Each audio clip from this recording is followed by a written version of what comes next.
जय हिंद दोस्तों, यूपीएससी हिंदी में आप सभी का स्वागत है।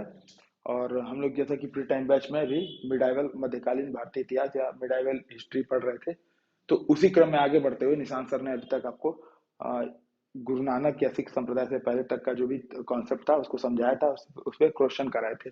उसी क्रम में आगे बढ़ते हुए अब हम लोग एक बार आज के जो दो टॉपिक हैं प्रमुख तौर पे, एक तो गुरु नानक एवं सिख संप्रदाय से रिलेटेड टॉपिक और दूसरा मराठा से रिलेटेड टॉपिक, इन दोनों टॉपिक्स को हम लोग आज कवर करेंगे। ठीक है, इस वीडियो में कवर करेंगे।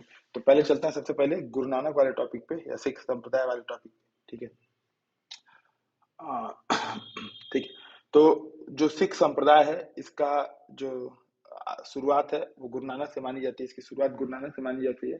और इनका जन्म 1469 ईस्वी में तलवंडी या ननकाना साहिब में हुआ था। ठीक है, ये वर्तमान में कहाँ पे है? पाकिस्तान के पंजाब प्रांत के ननकाना साहिब में है। ठीक है, अच्छा, ये ननकाना साहिब है जो जहाँ इनकी मृत्यु हुई थी। ठीक है, डेरा बाबा करतारपुर में। इसी के लिए पाकिस्तान और भारत ने संयुक्त परियोजना के नाम पे करतारपुर कॉरिडोर खोला था। ठीक है, करतारपुर कॉरिडोर 2019 में उसका उद्घाटन किया गया था। ठीक है, और इसमें किया गया था कि आप लोग इजी वे में केवल कुछ इनिशियल चेकिंग के बाद माध्यम से आप यहाँ पे जा सकते हैं आराम से। ठीक है, एक कॉरिडोर बनाया गया था 3 किलोमीटर लंबा, 3 साढ़े 3 किलोमीटर लंबा। ठीक है, बात ये आती है कि इसमें प्रश्न कैसे पूछ सकता है। तो प्रश्न तो एक तो ये पूछ सकता है कि आपको करतार कॉरिडोर के संदर्भ में निम्नलिखित कथनों पे, करतारपुर कॉरिडोर के संदर्भ में निम्नलिखित कथनों पे विचार कीजिए। पहला प्रश्न आ सकता है कि यहाँ पे गुरु नानक जी का जन्म हुआ था। ठीक है, इसलिए सिखों के लिए पवित्र है। ऐसा कुछ प्रश्न आ सकता है कि पहला स्टेटमेंट दे देगा कि ये सिखों के लिए इसलिए महत्वपूर्ण है क्योंकि यहाँ पे जन्म हुआ था उनका, गुरु नानक जी का। दूसरा इसमें आ सकता है कि यह पाकिस्तान में रावी तट पे अवस्थित है। ठीक है, और तीसरा स्टेटमेंट आ सकता है कि गुरु नानक जो है निर्गुण भक्ति परंपरा के कवि हैं या संत थे। ठीक है, निर्गुण परंपरा के संत थे। ये तीन स्टेटमेंट आ सकता है। तो जाहिर सी बात है इसमें से पहला स्टेटमेंट गलत हो जाएगा। क्यों? क्योंकि इनका जो जन्म है करतारपुर कॉरिडोर में इनका जन्म नहीं बल्कि मृत्यु हुई थी। जन्म कहाँ हुआ था? ननकाना साहिब, तलवंडी, ये भी पाकिस्तान में है। ये करतारपुर जो है नारनौल जिला पड़ता है, नारनौल जिला पाकिस्तान में, उसमें पड़ता है। और ये कहाँ पे है? शेखुपुरा जिले का भाग था पहले। ठीक है, पंजाब प्रांत में के ननकाना साहब नया जिला बनाया गया, ननकाना साहब जिला। ठीक है, ध्यान देने वाली बात यह है कि जो करतारपुर है ये रावी नदी के तट पे है, तो दूसरा स्टेटमेंट भी सही है। ठीक है, और ये निर्गुण भक्ति परंपरा संत के कवि माने जाते हैं। ठीक है, अच्छा, इनका एक वो था प्रमुख, मतलब जैसे इनकी शिक्षाएं को अगर बोला जाए, ठीक है, तो शिक्षाओं की अगर बात की जाए तो नाम जपो, कीरत करो और वंड छको। ठीक है, तो ये भी पूछ सकता है, नाम जपो, कीरत करो, ठीक है, कीरत करो और वंड छको। ठीक है, ये किस धर्म से रिलेटेड है? तो ये बेसिकली गुरु नानक जी से, या फिर 10 गुरु में से किसी 4 के नाम दे सकता है, पूछ सकता है कि किससे रिलेटेड है। ठीक है, शिक्षाओं की अगर बात की जाए, ठीक है, तो ये एकेश्वरवाद, जैसा कि मैंने बताया कि निर्गुण ब्रह्म परंपरा के उपासक हैं। ठीक है, अगर आप लोग हिंदी साहित्य पढ़ोगे तो उसमें भक्ति काल में मुख्यतः 4 जो है शाखाएं होती हैं, सगुण, निर्गुण, रामाश्रय और कृष्णाश्रय। तो उसी में ये निर्गुण ब्रह्म के उपासक वाले कवि हैं। ठीक है, इनकी अगर रचना देखी जाए तो सबद और जपजी साहिब। ठीक है, रचनाओं की बात की जाए तो सबद है और जपजी साहिब है। ठीक है, इनके संदर्भ में विशेष तथ्य यहाँ पे दिया हुआ है कि गुरु का लंगर। ठीक है, एक मुक्त सामुदायिक रसोई, अभी भी गुरुद्वारों में जाएंगे तो देखेंगे कि यहाँ पे सामुदायिक रसोई की शुरुआत की जाती है। ठीक है, और सिकंदर लोदी, उस समय ध्यान देंगे, ये पूछ सकता है प्रश्न, एक ऐसा प्रश्न पूछ सकता है। जैसे अमूमन पीसीएस में ऐसे फैक्चुअल प्रश्न पूछने की परंपरा रही है। ठीक है, यूपीएससी में तो नहीं। यूपीएससी में क्या करता है कि ऐसे प्रश्न देगा, लेकिन वो करेगा ये कि उसमें से कुछ ऐसा स्टेटमेंट दे देगा जो जाहिर तौर पे गलत है। ठीक है, और आप उसको एलिमिनेट करके, एलिमिनेशन मेथड यूपीएससी में काम कर देता है, लेकिन पीसीएस के संदर्भ में हम लोग ऐसा नहीं बोल सकते। तो जो सिकंदर लोधी ऐसे प्रश्न दे सकता है कि इन्होंने जो सिख धर्म की स्थापना की थी वो बाबर के समय की थी। ठीक है, या फिर मतलब कोई और शासक का नाम दे देगा, या अकबर का दे देगा जो बहुत ज्यादा फेमस रहे। आप सोचेंगे यार अकबर और ये समकालीन तो लगते हैं गुरु नानक। ठीक है, तो जाहिर सी बात है समकालीन नहीं थे। ठीक है, मतलब समकालीन कह भी सकते हैं, नहीं भी थे, क्योंकि 1539 में इनकी मृत्यु हो गई थी। ठीक है, और अकबर का टाइम पीरियड आता 1554 के बाद से, जब हुमायूं की मृत्यु हो जाती है, उसके बाद से वो अभी नाबालिग ही रहता, तभी उसका राज्यारोहण हुआ रहता है। ठीक है, तो सिख धर्म की स्थापना के संदर्भ में ऐसे प्रश्न पूछ सकता है। तो ये ध्यान देंगे, 2-3 चीजें इसमें ध्यान देने वाली हैं कि एक तो करतारपुर कॉरिडोर जहाँ पे इनकी मृत्यु हुई थी, करतारपुर साहिब वो पाकिस्तान में अवस्थित है। दूसरा, इन्होंने जो सिख धर्म की स्थापना की थी वो सिकंदर लोदी के समय की थी। ठीक है, ये सब चीजें आप याद रखेंगे। अच्छा, संसार के 9 क्षेत्रों में यात्रा, तो ऐसा माना जाता है कि मक्का मदीना और जो मतलब संसार के विभिन्न भागों में घूमे थे। ठीक है, अच्छा इनका जो जन्म है, ठीक है, जो जन्म है उसमें उसे गुरु पूर्णिमा या कार्तिक पूर्णिमा भी कहते हैं। तो ये यहाँ पे नहीं दिया हुआ है, थोड़ा सा जो जयंती थी, जयंती समारोह, ये गुरु पूर्णिमा या कार्तिक मास की जो पूर्णिमा है, ठीक है, अमूमन अक्टूबर नवंबर में पड़ता है। ठीक है, तो इसको गुरु पूर्णिमा भी बोला जाता है। ठीक है,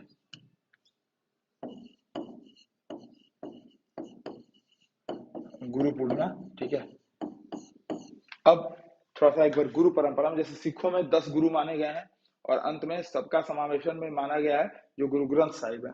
ठीक है, तो सिखों के 10 गुरु को एक बार देख लेते हैं। ठीक है, तो सिख गुरु जो परंपरा है वो गुरु नानक से शुरू होती है। उसके बाद जो लहना थे, भाई लहना, उन उनका नाम आता है दूसरे गुरु के रूप में, द्वितीय सिख गुरु के रूप में। ठीक है, इनका मूल नाम क्या था? जब इनको गुरु की पदवी दी जाती है तो इनको अंगद बोला जाता है, गुरु अंगद। इनका प्रमुख मतलब ये किस लिए प्रसिद्ध थे? तो गुरुमुखी लिपि के जनक के रूप में ये नाम पाते हैं। ठीक है, तो बस ये चीज आपको याद रखनी है। तो आप जो शॉर्ट नोट्स बनाएंगे तो पहले में गुरु नानक लिखेंगे, जाहिर सी बात है 10 गुरु परंपरा को आपको लिखना पड़ेगा, तो गुरु नानक लिखे। ठीक है, और जो शॉर्ट नोट्स में बस 2-3 पॉइंट ऐड करना है कि जन्म कहाँ हुआ? तलवंडी में। मृत्यु कहाँ पे हुई? करतारपुर में। जो सिख धर्म की स्थापना थी उस समय सिकंदर लोदी का शासन था। ठीक है, 2-3 कीवर्ड। फिर गुरु अंगद का डाल देंगे। गुरु अंगद का डालने के बाद वहां पे बताएंगे कि गुरु नानक के उपदेशों का संकलन किया नहीं किया, ये महत्वपूर्ण नहीं है। महत्वपूर्ण क्या है? गुरु नानक गुरुमुखी लिपि के जनक थे। ठीक है, अगर यूपीएससी में स्टेटमेंट आएगा तो अमूमन ऐसे स्टेटमेंट सही माने जाते हैं, लेकिन गुरुमुखी लिपि के जनक गुरु अंगद माने जाते हैं। ये चीज आपको थोड़ा सा दिमाग में बैठा के चलना है। ठीक है, फिर इसी क्रम में आ जाते हैं गुरु अमरदास, जो जो धार्मिक संप्रदाय है, जो पूरा जो सिख धर्म का जो ढांचा है उसको इन्होंने स्थायित्व मतलब मूल आधार प्रदान किया। और जो पूरे जितने भी गुरुद्वारे का जो अब शिरोमणि मतलब जो गुरुद्वारा प्रबंधन सोसाइटी है उसको इन्होंने 22 गद्दियों में बांटा। ये सब इंपॉर्टेंट नहीं है। ठीक है, इनको आप स्किप कर सकते हैं, लेकिन नाम लिख लेना सही है। ठीक है, हो सके तो इसका एक एक्रोनिम्स बनाइए। ठीक है, शुरू के पहले एक एक अक्षर का, गुरु अंगद। ठीक है, तो अंगद, अमरदास, रामदास, ऐसे करके आप अकाउंट बना के ग्रुप में शेयर कीजिए ताकि लोगों को याद करने में आसानी हो। ठीक है, तो गुरु अमरदास को स्किप कर सकते हैं। इनका जो है अगले गुरु थे गुरु रामदास। इनको भी बस नाम याद आपको रखना है कि हाँ गुरु रामदास नाम के कोई गुरु थे। ठीक है, अगले जो गुरु थे वो महत्वपूर्ण हो जाते हैं। ठीक है, उनका नाम था गुरु अर्जुन देव। तो गुरु अर्जुन देव अगले ये इंपॉर्टेंट हो जाते हैं। तब तक 3 गुरु इंपॉर्टेंट है, तो गुरु नानक, दूसरा गुरु अंगद, तीसरा गुरु अर्जुन देव। अर्जुन देव क्यों महत्वपूर्ण है? क्योंकि इन्होंने आदि ग्रंथ का संकलन किया, जो कि सिख धर्म में बहुत ही महत्ता पाता है। ठीक है, अगला इनके संदर्भ में इंपॉर्टेंट फैक्ट क्या है? तो जहांगीर द्वारा कैद इनको किया गया था फांसी, जो खुसरो जो शाहजादे थे उनकी सहायता करने के आरोप में इनको फांसी दी जाती है। ठीक है, जहांगीर द्वारा, तो इसलिए ये इंपॉर्टेंट हो जाते हैं। ठीक है, अगले जो गुरु आते हैं वो गुरु हरगोविंद आते हैं। और हरगोविंद जो है ये सिखों को लड़ाकू जाति में बदलने के लिए इंपॉर्टेंट हो जाते हैं। ठीक है, यानी कि अकाल तख्त की स्थापना, ठीक है, अकाल तख्त की स्थापना करते हैं ये। ठीक है, और गुरु हरगोविंद भी इसलिए इंपॉर्टेंट हो जाते हैं क्योंकि इन्होंने सिखों को एक लड़ाकू जाति के रूप में बदला था। ठीक है, इन सब पे देखिए 2-3 तरह के सिख संप्रदाय से रिलेटेड 2-3 तरह के प्रश्न बनते हैं। एक तो स्टेटमेंट टाइप वाले, जैसे मैंने बताया था। दूसरे ऐसे बन सकते हैं कि आपको 4-5 गुरुओं के नाम दे देगा और बोलेगा कि क्रम से लगाइए, क्रोनोलॉजी समझाइए, क्योंकि क्रोनोलॉजी आजकल बहुत ही ज्यादा चर्चा में रही है। ठीक है, तो अगर आप लोग क्रोनोलॉजी समझते होंगे तो क्रोनोलॉजी लगाने का ऑर्डर दे देगा। दूसरे 3 स्टेटमेंट वाले प्रश्न आ सकते हैं। ठीक है, और ये आ सकता है कि निम्नलिखित में से कौन किसके समकालीन थे। ऐसे टाइप के प्रश्न यूपीएससी यूपीपीसीएस में बराबर पूछते रहते हैं। तो फैक्ट इस बुक में बहुत ज्यादा है और फैक्ट के आधार पे आप इस बुक को तैयार नहीं कर सकते। ठीक है, इस चीज का भी ध्यान रखना है, अपनी सीमाएं भी समझते हुए तब इस बुक के बारे में चलना है। हाँ, थोड़ी सी ज्यादा 2-3 बार पढ़ेंगे तो कमांड हो भी सकता है, ऐसा भी नहीं है कि कमांड, लेकिन कमांड करने की जरूरत उतनी ही है। 2-3 चीजें मैं इसमें सजेशन देना चाहूंगा कि जैसे मान लीजिए आप सिख धर्म से रिलेटेड ये टॉपिक पढ़ रहे हैं, अब आपको ये पहली बार जब आप ये टॉपिक पढ़ेंगे तो लगेगा यार ये भी इंपॉर्टेंट है, ये भी इंपॉर्टेंट है, ये भी इंपॉर्टेंट है, सब नोट कर लेता हूँ। तो इससे बचना है। आपको करना क्या है कि सिख धर्म से रिलेटेड जब भी प्रश्न आए, ठीक है, सिख संप्रदाय से रिलेटेड जब भी प्रश्न आए और उन प्रश्नों को या तो आपके उत्तर गलत हो जाए या तुक्के से सही हो जाए, ठीक है, तो उसमें देखिए कि उससे रिलेटेड जो प्रश्न है या उससे रिलेटेड जो टॉपिक है उसको पढ़ करके और उसका एक शॉर्ट नोट्स बना लेना, ठीक है। तो ये करके काम चलाया जा सकता है। बाकी यूपीएससी या यूपीपीएससी की अगर आप तैयारी करें तो स्मार्ट स्टडी पे ज्यादा फोकस कीजिए। अब आ जाता हम लोग फिर से अगला, गुरु जो हर राय थे, ठीक है। तो गुरु हर राय ये भी इंपॉर्टेंट उतने ज्यादा नहीं है, ठीक है, इनसे इनको स्किप करके काम चलाया जा सकता है, लेकिन नाम याद रखना है। फिर गुरु हरकिशन थे, ठीक है, इनका एक महत्वपूर्ण ये था कि ये बाल गुरु उपनाम इनका था, बहुत ही कम अवधि में ये स्वर्ग सिधार गया, ठीक है। अगले ये जो है गुरु तेग बहादुर, ये इंपॉर्टेंट हो जाते हैं, ठीक है। गुरु तेग बहादुर क्यों इंपॉर्टेंट जाते हैं, क्योंकि आनंदपुर जिला है पाकिस्तान का, वहां पे इन्होंने आनंदपुर साहिब की स्थापना की, ठीक है, और कश्मीरी ब्राह्मणों के लिए संघर्ष किया। उस समय भी कश्मीरी ब्राह्मणों का मुद्दा पीक था। तो क्या नाम है, इन्होंने संघर्ष किया था। अच्छा, और औरंगजेब ने इनको बोला था कि अगर आप इस्लाम नहीं स्वीकार करोगे तो आपको हम फांसी पे चढ़ा देंगे, ठीक है। और औरंगजेब द्वारा इनको मृत्युदंड दिया गया। जहाँ शीशगंज साहिब गुरुद्वारा है, चांदनी चौक दिल्ली, जो आप उतरेंगे चांदनी चौक मेट्रो स्टेशन से, ठीक है, तो उतर के दाएं साइड से आप जाएंगे लाल किले की तरफ, तो शीशगंज गुरुद्वारा है, चांदनी चौक, ठीक है। तो वहां पे ये इनको मतलब शहीद, ये वहां पे शहीद हुए थे, तो इसलिए शीशगंज साहिब गुरुद्वारा है। तो गुरु तेग बहादुर इंपॉर्टेंट हो जाते हैं। तब तक 4 गुरु इंपॉर्टेंट हो गए, ठीक है। पहला कौन, गुरु नानक, ठीक है, दूसरा गुरु अंगद, तीसरा गुरु तेग बहादुर, और एक और थे कौन से, गुरु अर्जुन देव, ठीक है। तो ये 4 गुरु आपके इंपॉर्टेंट तब तक हो जाते हैं। बाकी सबका नाम एक बार देख लीजिएगा, ताकि ये रहे कि हाँ गुरु परंपरा में ये भी थे, ठीक है। अगले ये जो गुरु गोविंद सिंह है, ये बहुत ही ज्यादा इंपॉर्टेंट हो जाते हैं। क्यों, क्योंकि इन्होंने एक तरह से आप कह सकते हैं कि जो आज का वर्तमान में सिख धर्म का स्वरूप है वो इनसे रिलेटेड है, ठीक है। तो जैसा एक क्या था कि बैसाखी के दिन उन्होंने क्या किया था, आनंदपुर साहिब में खालसा पंथ की स्थापना की थी, जिसे बोला गया था कि जो अच्छे सच्चे सिख हैं वो पंच ककार लेंगे, कड़ा, कृपाण, कंघा, केस और कच्छा, ठीक है, ये जरूर यूज करना है। नाम के साथ सिंह और कौर लगाने की परंपरा आई थी, ठीक है। ये सब थोड़ा सा इंपॉर्टेंट हो जाता है, ठीक है। बाकी आप एक बार फैक्ट के तौर पे देख लेंगे, जैसे इनकी रचनाएं जफरनामा है, विचित्र नाटक, चंदी दीवार, ये सब पूछने की संभावना नहीं है, और ऐसे अगर पूछने लगे तो इतने हजारों फैक्ट हैं कि आपसे आप तैयार नहीं कर पाएंगे, ठीक है।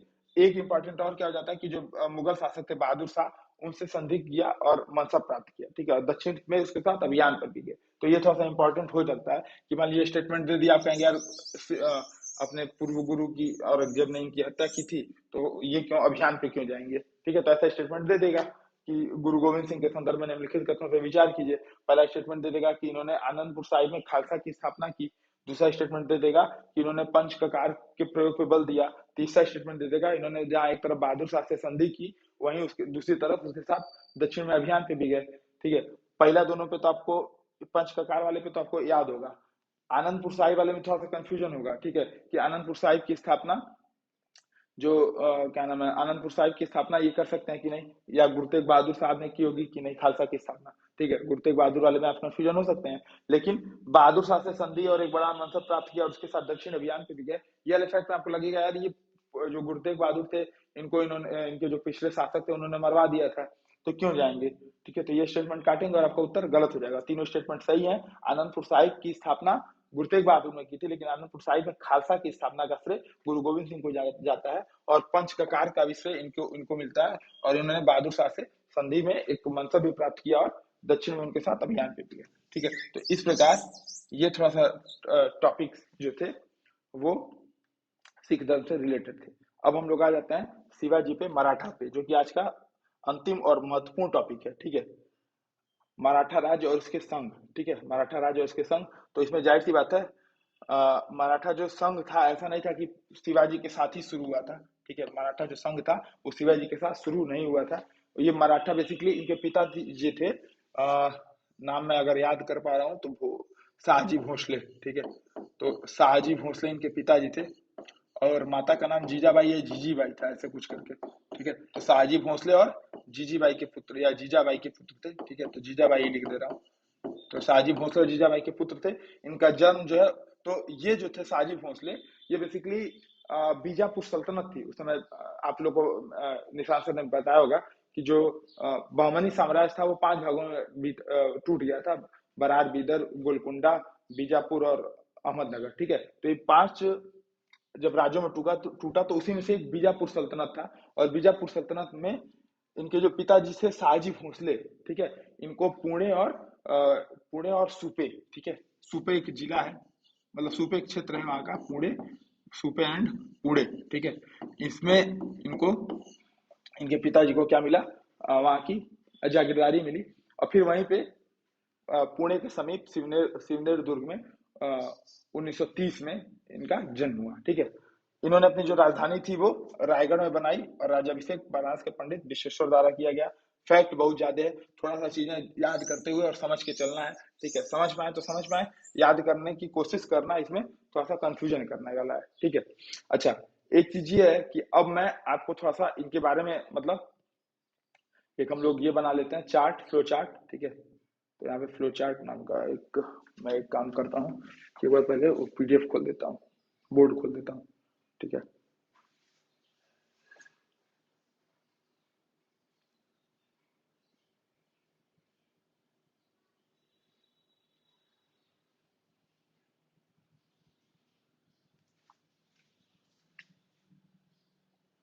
हाँ ठीक है, ये बोर्ड आ गया। अब एक बार हम लोग इनका एक बार फ्लो चार्ट बना के समझ लेते हैं। ठीक है, तो कि कैसे कैसे ये वंश परंपरा आगे बढ़ी। तो सबसे पहले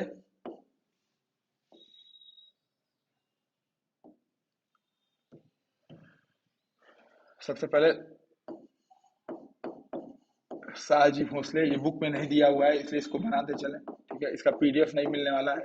आप लोग थोड़ा सा अपने भी मेहनत करेंगे तो याद रहेगी आपको चीजें। ठीक है, तो शाहजी भोसले एंड जीजाबाई। ठीक है, जीजाबाई या जीजी बाई जो भी होगा, एक बार नाम कंफर्म कर लेंगे। ठीक है, जीजाबाई से ये जन्म लिए। ठीक है, इन इनसे ये आ जाते हैं शिवाजी। ठीक है, और जाहिर सी बात है शिवाजी एक शादी तो करेंगे नहीं। ठीक है, तो एंड यहाँ पे भी लगाइए, एंड यहाँ पे भी लगाइए। शिवाजी की 2 शादियां हुई थी, एक सई बाई से और एक सोरा बाई से। ठीक है, तो एक सई बाई, नाम याद करना जरूरी नहीं है, बस आपको समझाने के लिए बता रहा हूँ। एक सई बाई थी और एक सोयरा बाई थे, सोयरा बाई थी। ठीक है, सोयरा बाई, महाराष्ट्र में परंपरा बाई लगाने की। एक तो ये हो जाते हैं और एक ये हो जाते हैं। ठीक है, शिवाजी और सई बाई। ठीक है, अब इनके 2 लड़के होते हैं, एक संभाजी और एक राजा राम। ठीक है, तो इनसे कौन होता है, संभाजी। ठीक है, संभाजी, जिसका औरंगजेब हत्या करवा देता है। ठीक है, 1679 में, 1679 में औरंगजेब क्या करता है, इनकी हत्या करवा देता है संभाजी की। दूसरा है शिवाजी और सोयराबाई, इनके लड़के का नाम क्या था, राजा राम। इनसे इनको जो लड़का होता है उसका नाम था राजा राम। ठीक है, फिर ये वंश परंपरा आगे बढ़ती है। संभाजी के बाद आ जाते हैं साहू जी। ठीक है, साहू जी, और उसके बाद पेशवा का आरंभ हो जाता है, पेशवा पद के बाद। ठीक है, यहाँ पे राजा राम भी 2 शादी करते हैं। ठीक है, तो एंड और 2 शादी कर लेते हैं, बस ये याद रखिए 2 शादी करते हैं। एक से इनको लड़का होता है संभाजी टू।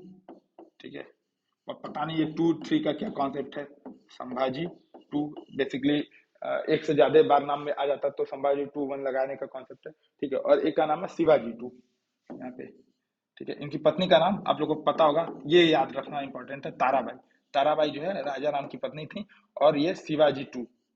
ठीक है, शिवाजी टू। अब कहानी ये है कि जब औरंगजेब ने संभाजी को मार दिया और साहू जी को गिरफ्तार कर लिया था, तो ताराबाई ने शिवाजी टू नाम के जो 4 साल का बच्चा था उसको लेकर के ताराबाई ने सतारा में जो है अपना अपना प्रशासन चलाया। ठीक है, तो इसलिए इंपॉर्टेंट हो जाता है। ठीक है, तो ये एक मोटी मोटा कॉन्सेप्ट आपको समझना है। इसके बाद फिर पेशवा का पद शुरू हो जाता है। ठीक है, और शिवाजी के टू के बाद एक चीज और आपको याद रखनी है यहाँ पे, एक राजा राम टू नाम से यहाँ पे आते हैं, राजा राम टू। ठीक है, और ये क्यों इंपॉर्टेंट हो जाते हैं, क्योंकि इसी में पेशवा से संगोला की संधि होती है। ठीक है, 1750 में संगोला की संधि होती है, और छत्रपति का जो पद होता है वो नाम मात्र का होता है, अब पेशवा प्रमुख हो जाता है एकदम स्थायी तौर पे, लिखित तौर पे। ठीक है, तो ये एक कॉन्सेप्ट है। ठीक है, मैं इसको मिटा देता हूँ। ये एक आप लोग फ्लो चार्ट देख लेंगे। ठीक है, और दूसरा अब हम लोग एक और फ्लो चार्ट इस पे देख लेते हैं, फिर चलते हैं उस पीडीएफ पे। दूसरा फ्लो चार्ट है पेशवा का, ठीक है। तो बालाजी विश्वनाथ, ठीक है, बालाजी विश्वनाथ, इसमें भी देखिए ये कोई हार्ड एंड फास्ट रूल नहीं है, लेकिन कुछ क्रम याद करना पड़ेगा आपको, ठीक है, कि पहले पेशवा कौन थे। तो इसके पहले भी पेशवा थे। अभी हम लोग शिवाजी के अष्टप्रधान पढ़ेंगे तो देखेंगे कि पेशवा का पद क्यों इंपॉर्टेंट था, क्योंकि प्रधानमंत्री के तौर पे थे। तो बालाजी विश्वनाथ इसके पहले भी पेशवा थे, लेकिन बालाजी विश्वनाथ के बाद से थोड़ा सा जो साहू जी जो थे, थोड़ा सा माना जाता है कि हाँ धीरे धीरे पेशवा के पद में स्थायित्व और वरीयता मिलने लगी थी, ठीक है। क्योंकि होता क्या है कि जब मैंने अभी बताया था जो ताराबाई थी, जब साहू जी वहां से आजाद होकर आते हैं 1707 में, औरंगजेब की मृत्यु के बाद साहू जी को आजाद कर दिया जाता है। मुगल ये सोचते हैं कि यार ये ले जाएंगे, आपस में कटेंगे, लड़ेंगे, मरेंगे और हम लोग कब्जा कर लेंगे। लेकिन यहाँ पे क्या होता है कि ताराबाई के खिलाफ बालाजी विश्वनाथ के साथ मिलकर के साहू जी युद्ध करते हैं, ठीक है, युद्ध करते हैं और वहां पे ताराबाई से अधिकार लेते हैं। खेड़ा का युद्ध उसको बोला जाता है। तो बालाजी विश्वनाथ से जाकर के अधिकार लेते हैं, बालाजी विश्वनाथ के साथ जाकर के ताराबाई से अधिकार लेते हैं। तो इसके बाद से उनको लगता है कि यार सब कुछ जो हमने पाया बालाजी विश्वनाथ के कारण पाया, तो थोड़ा सा यहाँ पे इनको वरीयता मिलने लगती है। तो बालाजी विश्वनाथ एक प्रमुख पेशा बन के उभरते हैं 1713 से 1720 की अवधि में, ठीक है, 1713 से 1720 की अवधि में। ये क्रम इंपॉर्टेंट है बालाजी विश्वनाथ का, कि बालाजी विश्वनाथ के बाद कौन आया। तो बालाजी विश्वनाथ के बाद आए बाजीराव, ठीक है, बाजीराव प्रथम। जो बाजीराव मस्तानी आप लोग देखते हैं, मूवी देखी होगी अगर आपने, एक प्रियंका चोपड़ा थी, दीपिका पादुकोण थी, और क्या नाम उनका, सिंह, कोई सिंह थे ना, ठीक है, जो भी हो। तो तीन जो है मतलब तीन त्रिकोण वाला ये फिल्म था। उसमें एक इनकी एक पत्नी का नाम था काशीबाई, जिसका रोल शायद प्रियंका गांधी ने किया था, ठीक है, काशीबाई। और दूसरा था एक मस्तानी, ठीक है, मस्तानी। वो कहानी आप लोगों ने देखी होगी, कहानी बताने की जरूरत तो है नहीं, फिल्म देखने में आप लोग माहिर हैं, ठीक है। बाजीराव प्रथम इंपॉर्टेंट क्यों हो जाते हैं, क्योंकि एक तो इन्होंने 41 लड़ाइयां लड़ी थी, 41 लड़ाइयां, और सारी की सारी लड़ाइयां इनको मानी जाती है कि इन्होंने जीती थी, ठीक है। तो बालाजी विश्वनाथ के बाद बाजीराव आ जाते हैं। बाजीराव की दो पत्नियां रहती हैं, एक मस्तानी, एक काशीबाई। प्रियंका गांधी और दीपिका पादुकोण ने इनका रोल किया था। अब इनके मोटी मोटा तौर पे यहाँ से दो तीन धड़े निकाल सकते हैं। एक धड़ा इधर आता है, एक धड़ा इंपॉर्टेंट हो जाता है, एक धड़ा इधर जाता है। मस्तानी से इनको एक लड़का था जिसका नाम था शमशेर बहादुर, ठीक है, शमशेर बहादुर। अब कौन था, क्या था, कैसे था, ये सब पे नहीं जाते हैं, बस आपको नाम याद रखना कि हाँ शमशेर बहादुर नाम का भी कोई लड़का था, ठीक है, शमशेर बहादुर नाम का लड़का था। दूसरा एक इंपॉर्टेंट हो जाता है रघुनाथ राव, ठीक है, रघुनाथ राव। और इसी क्रम में आगे बढ़ते हुए जो बाजीराव के बाद पेशवा बनते हैं वो थे बालाजी बाजीराव, ठीक है। तो ये इंपॉर्टेंट हो जाते हैं बालाजी बाजीराव। ये बस आपको समझाने के लिए बता रहा हूँ, ठीक है, समझाने के लिए बता रहा हूँ। बालाजी विश्वनाथ, बाजीराव प्रथम, ठीक है, इनका नाम बाजीराव प्रथम रख लीजिए, ठीक है, बाजीराव प्रथम और बालाजी बाजीराव, ये तीन पेशवा इंपॉर्टेंट हो जाते हैं। इसके बाद बालाजी बाजीराव के बाद माधवराव प्रथम, और फिर धीरे धीरे पेशवा में भी आ जाते हैं, धीरे धीरे पेशवा में भी खत्म हो जाता है, ठीक है, या फिर नाम दोहरा होने लगता है और धीरे धीरे इनकी महत्ता खत्म हो जाती है, ठीक है। माधवराव प्रथम करके ये थे, ठीक है। तो अब हम लोग फिर से एक बार अपने पीडीएफ पे चलते हैं,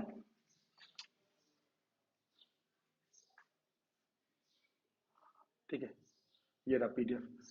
अब शिवाजी का जो काल है वो एक बार क्या क्या इसमें इंपॉर्टेंट इनको लगा, ठीक है। एक तो इन्होंने सबसे पहले जो है अपना, जैसे हम लोगों ने चर्चा की थी कि 19 फरवरी 1630, ठीक है, 19 फरवरी 1630, यहाँ पे पीडीएफ में गलत लिखा हुआ है, ठीक है, कोई बात नहीं। तो 1930 में इनका जन्म होता है, फरवरी 1930 में। और 15 साल की उम्र में ही ये तोरण तोरण का सबसे पहला काम क्या करते हैं कि तोरण दुर्ग होता है, ठीक है, बीजापुर के अधीन तोरण किला, तोरण बीजापुर सल्तनत के भी जैसे हम लोगों ने चर्चा की थी, ठीक है, बीजापुर सल्तनत। और इसके अधीन इन्होंने सबसे पहले 15 साल की उम्र में अपनी ये क्षमता दिखाते हैं और तोरण किले पे कब्जा कर लेते हैं, ठीक है। उसके बाद कोंढाना, आप लोगों ने तान्हाजी फिल्म देखी होगी, तो हालांकि ये वाले कोंढाना पे इन्होंने खुद कब्जा किया, ठीक है, कोंढाना किले पे कब्जा किया, ठीक है। फिर 1665 के बाद जयसिंह के साथ पुरंदर की संधि हुई, ठीक है, आगरा जाने पे सहमत हुए, फिर उसके बाद तमाम घटनाक्रम हुआ, अपने पुत्र संभाजी को भेजा, वहां पे इनको गिरफ्तार किया गया, मतलब कैद में रखा गया। और आप लोगों ने पढ़ा होगा कि कैसे टोकरी में बच के बाहर आए, कहानियां बचपन में पढ़ी होंगी, ठीक है। तो 1666 में औरंगजेब द्वारा इनको आगरा में कैद किया कर लिया गया। इसके बाद एक 1670 में इंपॉर्टेंट हो जाता है, यही जो कोंढाना था, ये मुगल कब्जा कर लेते हैं, मुगल और उनके जो सेनापति रहते हैं। तो तानाजी मालुसरे, जो आप लोगों ने तानाजी फिल्म देखी होगी, उनको भेजा जाता है वहां पे कि आप जाइए वहां पे, उनको जीत के ले आइए कोंढाना, ठीक है, कोंढाना किले को वापस जीत के ले आइए। और उसके बाद वो वहां पे शहीद होते हैं, उनको कोंढाना किले का नाम सिंहगढ़ किला कर दिया जाता है। फिल्म में हम लोगों ने देखी होगी, ये वास्तव में फैक्ट भी था, ठीक है, थोड़ी सी कहानी इधर उधर थी लेकिन बाकी फैक्ट था। तो कोंढाना किला एक बार 15 साल की उम्र के बाद में ही जीत लेते हैं। उसके बाद फिर 1670 में भी कोंढाना किला या तानाजी मालुसरे के साथ, जो फिल्म में आप लोगों ने देखा होगा, उसको जीतते हैं, ठीक है। तो ये सब थोड़ा सा इंपॉर्टेंट हो जाता है। फिर 3 अप्रैल 1680 में मृत्यु हो जाती है, ठीक है। तो पीसीएस वाले थोड़ा सा पूछ भी देते हैं कि कितने अप्रैल को मतलब मृत्यु कब हुई थी, तो ऑप्शन भी ऐसे देंगे, 3 अप्रैल, 4 अप्रैल, 5 अप्रैल, 6 अप्रैल। बताओ, मारो तुक्का, कितना तुक्का मारना है, ठीक है। तो 3 अप्रैल 1680, ठीक है, 3 अप्रैल 1680 को इनका जन्म होता है और मतलब मृत्यु होती है। अब बात यह है कि इस पर प्रश्न किस प्रकार के पूछेंगे, तो प्रश्न का मैंने बताया कि एक तो पूछ सकते हैं कि वंशावली में, ठीक है, कि किसके बाद कौन है। दूसरा पेशा से रिलेटेड प्रश्न आ सकता है। तीसरा थोड़ा सा इन सब के बारे में यूपीएससी में देना रहेगा तो स्टेटमेंट टाइप में प्रश्न दे देगा, ठीक है। और जाहिर सी बात है, जब हम लोग यूपीएससी के प्रश्न को करेंगे तो मैं बताऊंगा कि ऐसे ऐसे प्रश्न है कि आप एकदम मतलब सिंपल बिना पढ़े उसके बारे में, बिना कोई विशेष जानकारी के यूपीएससी के प्रश्नों को आप कर सकते हैं एलिमिनेशन मेथड से। लेकिन मैं यहाँ बोल दे रहा हूँ बिना पढ़े का, तो ये मतलब नहीं कि आपको पढ़ना ही नहीं है। बिना पढ़े का तात्पर्य ये है कि अगर आप उसके बारे में नहीं भी जानते होंगे, लेकिन अगर पूर्व में आपने क्वेश्चन के प्रैक्टिस किए होंगे तो आपसे वो हो जाएगा, ठीक है। एलिमिनेशन मेथड कैसे काम करता है हम लोग चर्चा करेंगे जब अंत में इससे रिलेटेड प्रश्नों को देखेंगे, ठीक है। शायद वैसे इससे रिलेटेड जो प्रश्न है निशांत सर ने कराया हुआ है, लेकिन मैं भी देखूंगा, कोशिश करूंगा, ठीक है। अगला एक बार देख लेते हैं कि जो शिवाजी के अष्टप्रधान है। अब देख लीजिए यहाँ पे शिवाजी के जो अष्टप्रधान है, तो इसको आप लोग को रट्टा मारना पड़ेगा, जिसमें पेशवा प्रधानमंत्री के तौर पे प्रमुख पाते हैं, ठीक है। पंडित राव धार्मिक मामलों के मंत्री होते हैं, ठीक है। सुमंत जो होता है सुमंत जो होता है विदेश मंत्री होता है। सेनापति या सर ए नौबत इसको बोला जाता है, ठीक है। पंडित राव को मैंने बताया था कि विद्वानों और धार्मिक मामलों का मंत्री होता है। एक न्यायाधीश होता है जो कि मुख्य न्यायाधीश का काम करता है। सचिव या शुरूनवीस होता है जो राजकीय पत्र व्यवहार का काम करता है। वकियानवीस होता है जो राजा के दैनिक कार्य और प्रतिदिन की कार्यवाही पर वित्त का विवरण रखता है, ठीक है। और अमात्य होता है जो कि वित्त एवं राजस्व मंत्री होता है। तो शिवाजी के ये अष्टप्रधान थे, इनको याद करना पड़ेगा। इसमें क्वेश्चन कैसे आएंगे, तो क्रॉस मैचिंग टाइप के प्रश्न आएंगे। दे देगा कि पेशवा वित्त एवं राजस्व मंत्री, ठीक है। वकियानवीस दे देगा आपको पत्र व्यवहार का पता। शुरूनवीस या सचिव ये दे देगा कार्यवाही पे विवरण रखना। तो आपको कहेंगे यार ये तो मैचिंग ही दिया हुआ है, लेकिन नहीं, ठीक है। तो इस चीज का ध्यान रखना है, ये चीजें इंपॉर्टेंट हो जाती हैं, ठीक है। अच्छा, एक चीज ये है, इसमें दो चीजें आपको ध्यान रखनी है। एक तो ये कि ये परिषद का मुखिया, अगर इसकी बात की जाए इस अष्टप्रधान की, तो जाहिर सी बात है राजा का प्रधानमंत्री, तो ये परिषद का मुखिया जो कि वर्तमान प्रणाली है, ठीक है। और इनका जो शासन पद्धति थी इसको हम लोग बोलते हैं दक्कन शैली, ठीक है। तो अगर यूपीएससी में प्रश्न देना रहेगा तो स्टेटमेंट वाले में दे देगा कि शिवाजी का जो शासन प्रणाली था वो बेसिकली दक्कन शैली पे आधारित था, एक स्टेटमेंट ये दे देगा। दूसरा स्टेटमेंट दे देगा कि इसमें वकियानवीस जो होता है वो पत्र व्यवहार या इन सब का रिकॉर्ड रखता है, ठीक है।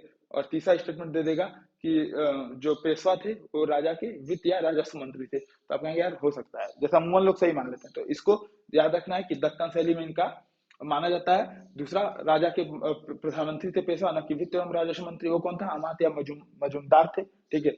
और वकियानवीस कौन थे, वो रोजमर्रा के कामों का विवरण रखते थे, ठीक है। अब बात आती है कि इसमें एक ये जैसा कि मैंने बताया था कि ये जो पीडीएफ मिली है मुझे अंत में पढ़ाने के लिए, ये बेसिकली जो छोटे मोटे टॉपिक्स थे उनकी बात करता है। लेकिन मैं कोशिश करूंगा सबको साथ में लेके चलने की, क्योंकि सबका साथ सबका विकास, ठीक है। आप लोग वोट देने जरूर जाएं, जिस भी पार्टी को वोट दें, वोट देने जरूर जाएं। तो आ जाते हैं हम लोग तीसरे फिर से टॉपिक पे, पानीपत का तृतीय युद्ध। तो कमेंट करके बताएं पानीपत का पहला युद्ध किसके किसके बीच लड़ा गया था और दूसरा युद्ध किसके किसके बीच लड़ा गया था, तब बात आगे बढ़ती है, ठीक है। तो पहला युद्ध जो था वो इब्राहिम लोदी और बाबर के बीच भारत में मुगल सत्ता की स्थापना होती है, ठीक है। और सेकेंड युद्ध लड़ा गया था, अकबर थे और एक थे अकबर के साथ हेमचंद्र विक्रमादित्य या हेमू, हेमू बोल दिया जाता है। तो अकबर और हेमू के बीच सेकंड युद्ध हुआ था। फर्स्ट युद्ध हुआ था लोधी और बाबर के बीच, और तीसरा युद्ध हुआ था पानीपत का तीसरा युद्ध मराठों और अमसा अब्दालिया अमसा दुर्रानी के बीच, ठीक है। अब एक बात यह है कि इनका जो पानीपत के पहले युद्ध के बाद स्थायित्व मतलब ये तो हो गया था कि भारत में मतलब कोई नई सत्ता मतलब लोधी अब शासन नहीं करेंगे। लेकिन आगे खानवा और घाघरा, ठीक है, खानवा और घाघरा का भी युद्ध होता है, तो ये भी इंपॉर्टेंट हो जाता है। इससे प्रश्न कैसे आता है कि आपको स्टेटमेंट दे देगा कि पान खानवा है ये, ठीक है, खानवा, ठीक है, खानवा। तो स्टेटमेंट इसमें कैसे आ जाएगा कि एक तो दे देगा कि क्रोनोलॉजी लगाइए क्रोनोलॉजी बहुत फेमस है, तो क्रोनोलॉजी लगाने में प्रश्न आ जाएगा कि पानीपत का प्रथम युद्ध, खानवा का युद्ध, घाघरा का युद्ध, चौसा का युद्ध, कन्नौज का युद्ध, तो ऐसे करके आपको क्रोनोलॉजी दे देगा, आपको उसको अरेंज करना रहेगा, ठीक है। तो खानवा का युद्ध जैसा कि मैंने बताया था 1527 में, और घाघरा का युद्ध 1529 में हुआ था। इसके बाद से मुगल सत्ता की स्थापना हो जाती है। अब हम लोग आ जाते हैं इस पे पानीपत के तृतीय युद्ध पे, ठीक है। तो पानीपत का तृतीय युद्ध जो इसमें मेंस में भी प्रश्न आया हुआ है कि जितने भी साम्राज्य पर कंपनी लड़ाइयां थी, शायद किसी ने प्रश्न ही पूछा भी था, ठीक है, कोई बात नहीं। तो मुझे याद आ रहा है मैंने इस प्रश्न को लिखा था या किसी को बताया था, ठीक है। तो पानीपत का जो तीसरा युद्ध था, साम्राज्य पर कंपनी लड़ाइयां यहाँ पे लड़ी जाती थी, मैदान था, ठीक है, अगल बगल गांव थे, पूरा खेती वगैरह थी, रसद की आपूर्ति आसानी थी, ठीक है, सड़क मार्ग से जुड़ाव था। तो पानीपत का जो तृतीय युद्ध है, इसकी बात हो रही है कि ये लड़ा गया था मराठास के बीच में और अमासा अब्दाली या दुर्रानी के बीच में। अमासा अब्दाली का साथ देने के लिए आए थे रुहेला सरदार और जो अवध का नवाब था, क्योंकि मराठाओं का दिक्कत क्या थी कि मराठा जिस भी शासन में, जब इसमें मेंस में अगर हम लोग डिस्कस करेंगे तो देखा जाएगा कि जिस भी शासन में मराठा जहाँ पे भी जीतते थे उसको उसको नेतृत्व विहीन छोड़ देते थे, और केवल इनको राजस्व से मतलब रहता था, ठीक है। तो लूट खसोट खूब ज्यादा चलती थी उस समय, राजस्व से अपने मतलब था। तो पानीपत का जो तीसरा युद्ध था, तो इसीलिए जो रुहेला सरदार थे और जो अवध के नवाब थे, उनका मन खट्टा हो गया था और उन्होंने अमर अब्दाली या दुर्रानी का स्वागत किया, ठीक है। और सदाशिव भाव जो मराठा सेना के सेनापति थे, उसमें जो है इनका मतलब आपस में लड़ाई होती है, ठीक है। तात्कालिक कारण क्या था, तो अमर शाह अब्दाली जो अपना ने जो पंजाब वगैरह में जो अपने क्षेत्र जीते थे, उसमें तैमूर शाह को बैठाया था अपने प्रतिनिधि के तौर पे। लेकिन उन्होंने क्या किया, मराठों ने क्या किया, लाहौर से इसको निष्कासित कर दिया। अब वो खार खाए हुआ है और पानीपत का तीसरा युद्ध हुआ। तो बेसिकली युद्ध का कारण क्या था कि नादिर शाह की भांति अहमद शाह अब्दाली भी दिल्ली पर अपना प्रभुत्व स्थापित करना चाहता था, लेकिन वो खुद शासन न करके किसी घोड़े को बैठाना चाहता था, ठीक है।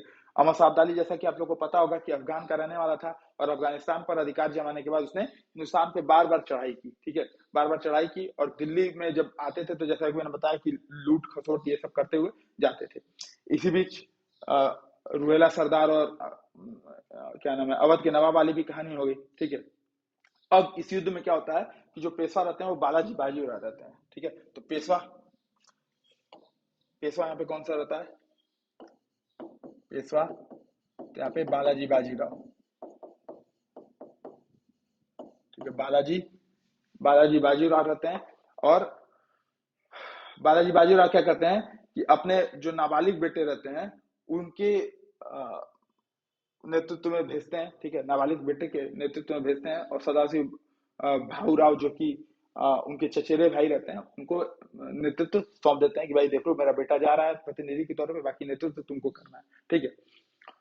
इसके बाद क्या होता है कि 1761 में 14 जनवरी 1761 मराठाओं ने क्या किया, आक्रमण आरंभ किया, ठीक है। और इनके एक प्रमुख क्या रहता है उनका नाम, होलकर होलकर कोई करके कोई रहता है सेनापति, माधवराव होलकर, ठीक है। वो क्या करते हैं कि वहां से छोड़ करके भाग आते हैं युद्ध के बीच में से। और इसके बाद से मुगल मराठा जो है कमजोर पड़ जाते हैं और ये हार जाते हैं। अब कूट संदेश भेजा जाता है बाजीराव को, ठीक है, कि दो मोती विलीन हो गए, दो लोग महत्वपूर्ण लोग मर गए, 22 सोने की मोहरें लुप्त हो गई, चांदी तांबा और सिक्कों की तो पूरी गणना ही नहीं कर सकते। ऐसा माना जाता है कि जो काशीराज पंडित थे, जो कि इस युद्ध को प्रत्यक्ष तौर पे देखे थे, इन्होंने बताया थे कि बहुत ही भयंकर तरीके से यहाँ पे अ, मराठों का सफाया होता है, ठीक है। तो ये इसलिए इंपॉर्टेंट हो जाता है। अब हम लोग अगला देख लेते हैं, ठीक है। तो पानीपत का तीसरा युद्ध हम लोगों ने देख लिया। अब एक बार देख लीजिए कि शिवाजी का जो साम्राज्य था शिवाजी के समय पे कहाँ था। तो ये थोड़ा सा हम लोग ले आए हैं मैप निकाल के, ठीक है। अगर मैप आप लोग को समझ में आ रहा होगा तो शिवाजी के समय शिवाजी का शासन यहाँ तक था। तो थोड़ा सा मैप में दिमाग में मैपिंग मैपिंग बना लेते हैं, ठीक है। ये था, ये एरिया था महाराष्ट्र सतारा, ठीक है, कोल्हापुर सतारा रायगढ़, ठीक है, ये एरिया थे। और यहाँ आप लोगों ने देखिए बीजापुर इन्हीं के रहते थे, ठीक है। गोलकुंडा था, अहमदनगर था, ठीक है, बरार था, ठीक है, बीदर भी एक होगा यहीं पे, ठीक है। तो ये उस समय का मैप है। थोड़ा सा मैप ध्यान में रखने से क्या होता है कि चीजें याद करने में आसानी होती है। जो चीजें आप याद भी कर रहे हैं ना, एक बार हम लोग इस पे चर्चा करेंगे। अगर कमेंट वगैरह अगर आते हैं तो देखा जाएगा, इस पे चर्चा किया जाएगा। बात यह है कि जो भी हम लोग चीजें पढ़ते हैं, आप अगर पानीपत के तीसरे युद्ध को पढ़ रहे हैं तो आप सदा से भाऊ राव को महसूस कीजिए, घोड़े लड़ाइयों हाथियों वगैरह को महसूस कीजिए, और उसके चित्र को अपने दिमाग में बैठाएंगे तो चीजें आपको ज्यादा याद में रहेंगी, ठीक है। अब फिर थोड़ा सा महत्वपूर्ण तथ्य है, तो महत्वपूर्ण तथ्यों में आपको क्या देखना है, ठीक है। तो एक ये कि साहू के प्रतिनिधि के रूप में 1689 से 1700 ईस्वी तक मराठों का नेतृत्व किया। तो जाहिर सी बात है, मैंने बता दिया है कि राजा राम ने, इसके बाद इनकी पत्नी ताराबाई ने, ठीक है। फिर वहां से आ जाते हैं साहू जी छूट करके, तो वो लड़ते हैं, ठीक है। औरंगजेब की मृत्यु के समय मराठा का नेतृत्व था, तो उस समय ताराबाई के पास था, ठीक है। तो ये सब थोड़ा क्वेश्चन आप लोग अपने स्तर से भी देखिएगा, ठीक है। बालाजी विश्वनाथ के पेशवा पद, ये 1313 से 1720, ये सब पहले चीजें डिस्कस हो चुकी हैं। संगोला की संधि, पेशवा का पद जो है, छत्रपति का जो पद है, वो पेशवा का पद महत्वपूर्ण हो जाता है। छत्रपति का जो पद है वो नाम मात्र का रहता है, ठीक है। और बालाजी बाजीराव के बाद से ये पेशवा का जो पद है वो पैतृक बन जाता है, ठीक है। तो इस प्रकार ये टॉपिक इसलिए इंपॉर्टेंट है। अगला है परवर्ती मुगल शासक, ठीक है। तो परवर्ती मुगल शासक के संदर्भ में देख लीजिए ये, ठीक है। तो पहला है बहादुर शाह प्रथम, ठीक है। चल के नहीं रहा है, ठीक है।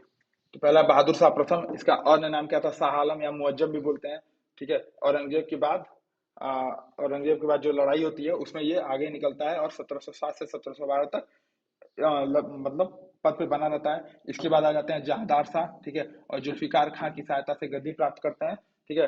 फर्रुखियर क्या करता है, इनकी हत्या कर देता है और 1712 से 1713 तक के शासन में बने रहते हैं। उसके बाद फारूखियर आते हैं सैयद बंधुओं के साथ, ठीक है।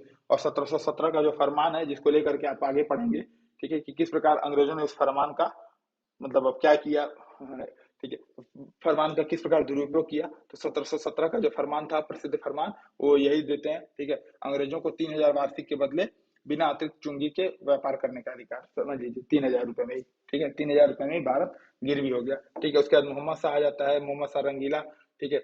ये इंपॉर्टेंट क्यों हो जाता है, क्योंकि थोड़ा सा लंबे समय तक शासन करता है। आप देखेंगे 10 साल 5 साल ऐसे शासन कर रहा है। उसमें 1719 से 1748 तक, इसी के समय एक प्रमुख घटना होती है नादिर शाह का आक्रमण, जो कि अमर शाह अब्दाली का रिलेटिव रहता है, ठीक है, मतलब बड़ा बुजुर्ग रहता है। अब ये नादिर शाह आक्रमण करता है और मयूर सिंहासन लेके जाता है, ठीक है, मयूर सिंहासन लेके जाता है। तो एक प्रश्न पीसेस में ऐसे आ सकता है कि मयूर सिंहासन पे अंतिम में बैठने वाला मुगल शासक कौन था, तो ये मोहम्मद शाह रंगीला थे, ठीक है। इसके बाद शाह आलम द्वितीय आते हैं, इनको रंगीला भी बोला जाता है, हाँ रंगीला, मोहम्मद शाह रंगीला, ठीक है, रंगीला राम रंग मिजाज, ठीक है। तो शाह आलम द्वितीय और फिर बहादुर शाह द्वितीय के बाद से माना जाता है या काम खत्म, ठीक है। तो ये जब चीजें थोड़ी सी इंपॉर्टेंट है, देख लीजिएगा एक बार। अब ये सब मिसलिनियस बचता है। और मुगल काल के जो मुगल काल से रिलेटेड ये क्यों दे दिया यहाँ पे, ठीक है, कोई बात नहीं, एक बार देख लेते हैं, ठीक है। तो जैसे कि ये देखिए, एक बार इनको घुमाते घुमाते चलते हैं ताकि चीजें आपको याद में रहे बोलते हुए। जैसे आप इस वीडियो को लगा के सुन भी सकते हैं, देखना इसमें जरूरी नहीं है। जैसे तुलसीदास की बात की जा रही है, तो 1532 से 1623 के बीच इनका जीवन काल रहता है। प्रमुख रामचरितमानस, जिसको लेकर के ये 50 से भी ज्यादा देशों में प्रसिद्ध है, ठीक है। और मतलब अगर हम हिंदी पट्टी की बात करें तो अमूमन हर महीने हर रोज किसी न किसी कहीं न कहीं इनका गायन चलता रहता है। अवधी भाषा में रचित है, ठीक है। रामचरितमानस विनय पत्रिका के लिए ये प्रसिद्ध है।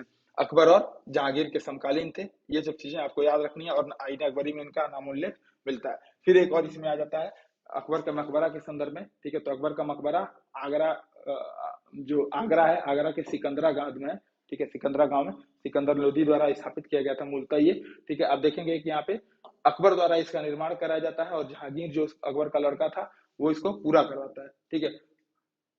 ये 5 मंजिली एक इमारत है, ठीक है, और इसमें गुंबद नहीं है, ठीक है। इसकी विशेषता क्या है, इसमें गुंबद नहीं है। जैसे 5 मंजिला है और ऊपर के बाद ऐसे ऐसे करते करते ये मंजिलें छोटी होती जाती हैं, ठीक है। जैसे 5 मंजिल है, एक मंजिल, दूसरी मंजिल, तीसरी मंजिल, चौथी मंजिल और फिर मीनारें आ जाती हैं। तो ऐसे करके इसमें गुंबद का कॉन्सेप्ट नहीं है, ठीक है। ये हो जाते हैं। तुलसीदास के बारे में कुछ अतिरिक्त जानकारी दी गई है, जैसे उनकी प्रमुख रचनाओं के बारे में। तो बड़े ग्रंथों में गीतावली, कवितावली, रामचरितमानस, विनय पत्रिका, ठीक है, ये सब है। और पार्वती मंगल, जानकी मंगल, वैरवे रामायण, कृष्ण गीतावली, ये सब जो है छोटे ग्रंथों में आ जाती है, ठीक है। बाकी इसमें सब आप इसको घुमाते चलिए, कोई फैक्ट देखिए इस बुक में एक चीज है कि फैक्ट की बहुत ज्यादा भरमार है, ठीक है। एक इंपॉर्टेंट फैक्ट यहाँ पे है, ये थोड़ा सा देख लेना इंपॉर्टेंट लगता है, ठीक है, कि मजहर जारी करने वाला अकबर, मजहर जारी करने के बाद अकबर द्वारा धारण की गई उपाधि थी तो सुल्तान ए आदिल या इमाम ए आदिल। और ये मजहर क्या था, मजहर था कि अगर कोई भी धार्मिक वाद विवाद होगा तो मेरा ही फैसला सर्वोच्च होगा, ठीक है। तो मजहर के संदर्भ में एक बार इसको देख सकते हैं। ये भी इंपॉर्टेंट हो जाता है कि जरी कलम की उपाधि किसको दी गई थी, जरी कलम थी और एक सीरी कलम थी। तो जरी कलम जो था वो कश्मीर के मोहम्मद हुसैन, ये क्या करते थे, कलम से लिखते थे, ठीक है, रिकॉर्ड लिखते थे, तो इसलिए इनको जरी कलम। और एक और आता है इसमें सीरी कलम, ठीक है, ये कॉन्सेप्ट अच्छा हुआ याद आ गया, सीरी कलम। इसकी उपाधि किसको दी गई थी, तो अकबर के चित्रकार थे, क्या नाम था उनका, अब्दुल समद, ठीक है, तो उनको ये सीरी कलम की उपाधि दी गई थी, ठीक है। हुमायूं के भी थे लेकिन अकबर ने उनको ज्यादा प्रश्रय दिया। फिर हरि विजय सूरी जो कि जैन साधु थे, उनको जगत गुरु का उपाधि से सम्मानित किया था अकबर ने, ये इसमें इंपॉर्टेंट है, ठीक है। बाकी एक बार इसको देखते चलिएगा, याद रहेगा तो ठीक है, नहीं याद रहेगा तो मतलब बहुत ही ज्यादा फैक्ट है, ठीक है, बहुत ज्यादा फैक्ट है। अच्छा, फैक्ट वाले जो चीजें हैं उनको अगर आपको लगे कि इंपॉर्टेंट हो, प्रश्न में आ रहा है, कहीं प्रश्न में आपने यूपीएससी हिंदी की टेस्ट सीरीज ज्वाइन की है या कहीं भी अन्य टेस्ट सीरीज ज्वाइन की है और उससे रिलेटेड प्रश्न आ रहा है, तो उन टॉपिक्स को महत्वपूर्ण मान के चलिएगा, ठीक है। फिर मध्यकाल में विविध दिया हुआ है, ठीक है, जैसे चालगानी अमीर किसके शासन काल में थे, तो इल्तुतमिश के शासन काल में थे। ये सब आप लोगों को निशान सर ने बताया होगा, ठीक है। प्रतीक मुद्रा किसने जारी की थी, तो मोहम्मद तुगलक ने। नोटबंदी के सिलसिले में बहुत बार चर्चा में आया। सड़क आजम का निर्माण किसने किया था, मतलब सड़क आजम की उपाधि किसकी थी, तो शेर शाह की थी। आईने 10 आला पद्धति अकबर की, ठीक है। तो ये सब चीजें थोड़ा सा एक बार देख लीजिएगा। वैसे फैक्ट बहुत ज्यादा हैं, ठीक है, मैं बचने की सलाह दूंगा, ठीक है। इनफैक्ट जो लोग यूपीएससी की तैयारी करते हैं उनको भी, ठीक है। और उसके बाद से आज का जो ये टॉपिक है, ये मतलब ये फैक्ट फैक्ट ही है, ठीक है। इसमें आपको करना ये है कि जैसे कहाँ पे था ये, ठीक है, ये सब आपको मुगल काल वगैरह में पढ़ाया गया था, ठीक है। थोड़ी सी इंपॉर्टेंट यहाँ पे हो जाती है ये कि चंदायन किसकी रचना थी, तो ये साहित्य के संदर्भ में प्रश्न पूछा जा सकता है। तो मुल्ला दाऊद की थी। मुल्ला कवि जो चांदा गाई जे रे सुना ते गा मुरझाई, तो मुल्ला दाऊद की कविता थी चांदायन, ठीक है। पद्मावती कथा दामोदर कवि, ठीक है। और पद्मावत किसकी थी, तो एक इसमें और इंपॉर्टेंट जो छूट गया वो था पद्मावत, और ये थी मलिक मोहम्मद जायसी की, ठीक है। अमीर खुसरो की आशिका और सोमनाथ की राग विभोद, ठीक है। तो ये तीनों इंपॉर्टेंट हो जाते हैं, एक तो चांदायन, ठीक है, ये राग विभोद और पद्मावती कथा। पद्मावती कथा जो नाम सुनेंगे और जायसी दे देगा ऑप्शन में तो तुरंत मैचिंग में आप लोग मार देंगे जायसी, तो उनकी क्या थी, पद्मावत, ठीक है। फिर एक वारकरी संप्रदाय के बारे में। वारकरी संप्रदाय क्या है, ये विठोबा देवता की पूजा करते हैं जो कि कृष्ण के अवतार माने जाते हैं, ठीक है। मुख्य पीठ इसकी पंढरपुर महाराष्ट्र में, और वहां से आप देखेंगे कि वारी वरकारी यात्रा निकलती है, ठीक है। मुख्य पीठ कहाँ पे, पंढरपुर महाराष्ट्र में। संत ज्ञानेश्वर इसके संस्थापक माने जाते हैं, ठीक है। और विठोबा की पूजा करते हैं, एक कृष्ण की अवतार माने जाते हैं, ठीक है।